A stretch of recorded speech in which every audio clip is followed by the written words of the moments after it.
All right, for my memorize part of my Tic Tac Toe project, which provides specific examples on how to plan for achievable challenge with low complexity, medium complexity, and high complexity.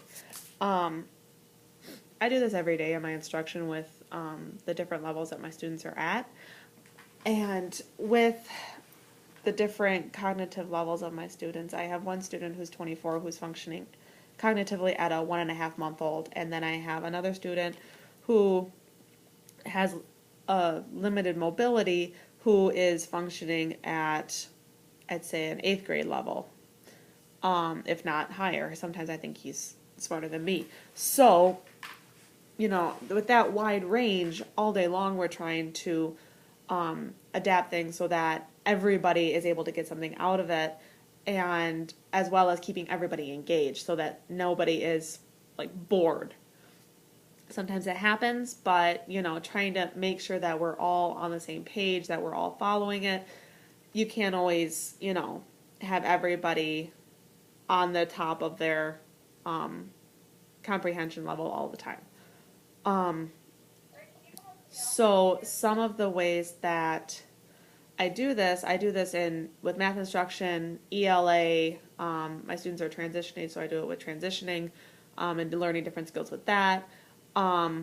There's such a wide range of different things that we do that I classify math as understanding your surroundings, having spatial awareness, being able to sequence things, and be like doing things that a lot of people might not see as math, but with the population that we work with, we're not always working with numbers and fractions and multiplications and all of that. A lot of our stuff is very basic, as to the point of what is going on around you. If you're walking around, where are your friends? Where's the furniture in the room? Where are you going? What is the best path to get there with your friends around the room in their wheelchairs? If students are in their wheelchairs, who is next to you? Who is in front of you? What friends are not here today? And then also I have one student that has, I call him go-go gadget arms, that sometimes he can reach for students. So a lot of times I'm using my math skills as to how close is he to the person next to him, and can he reach them if he gets mad. So it's a lot more of physical math, as whether okay, how close am I to the table? Where are my materials on the table? Can I find them? What do I need first? That kind of stuff, as opposed to knowing what 5 times 3 is. So to do that, a lot of times we are using switches during instruction. This is actually our switch for our room jobs, so this is why there's buttons that say I do on it. So I'll ask the student, and I'll put this in front of them, so them knowing how far they have to move their arm or their hand in order to touch this, and what one they're supposed to touch first. So if they touch the do first, it's like, okay, thank you for saying do. Can you find I? So knowing that the awareness of where I is as opposed to do, and hitting that before we hit the other one. Also the whole choice making aspect, like I did with the weather line graph, comparing the weather here at our school to the weather in Pennsylvania, using the same and different. Understanding that these are two different pictures, that you are making a choice as to which one you think it is, whether or not you know why you're making that choice. Some of my students, I ask why, or if they say different, I say, well, is it going to be a big difference or a small difference?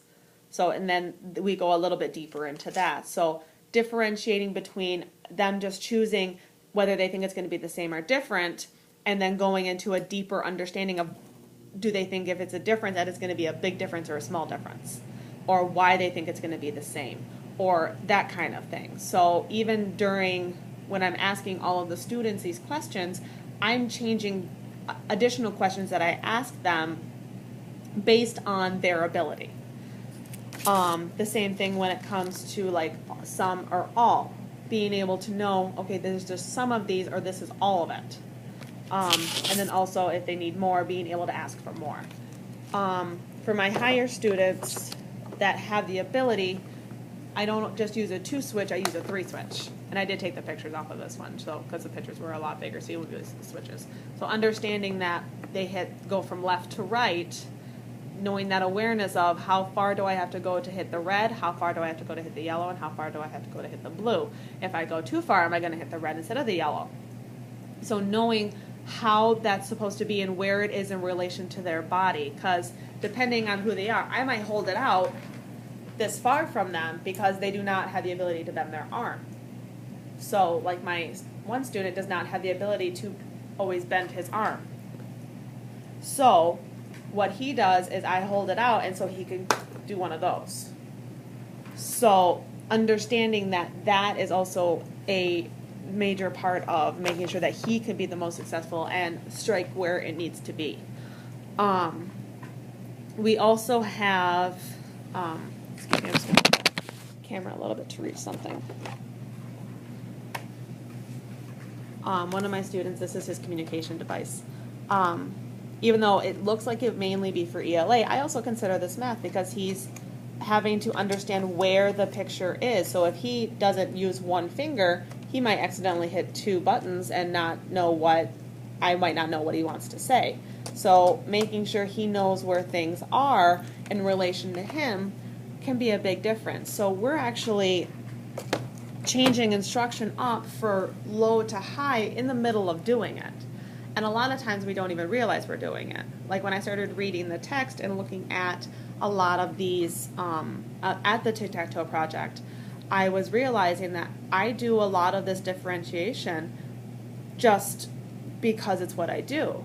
I'm so used to it, I don't even realize that I'm doing it.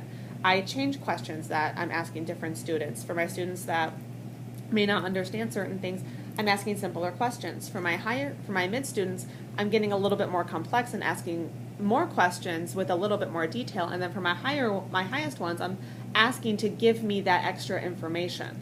So to be able to do that and not even realize it, I was amazed because it's like, oh, I don't need to change everything because I'm already doing it. But this text I absolutely loved because it was able to show me that although I may not be doing the exact math instruction, I can still use the concepts in here to help them love what we're doing with math instead of dreading, oh crap, we're doing math, because that was always my feeling in high school until I got to like 11th or 12th grade. So being able to share that with them and know that it's not bad, it's fine, it really is. I loved this text in order to do that, and I will be absolutely looking through my markings and picking out different things that I can use throughout my day. So, thank you.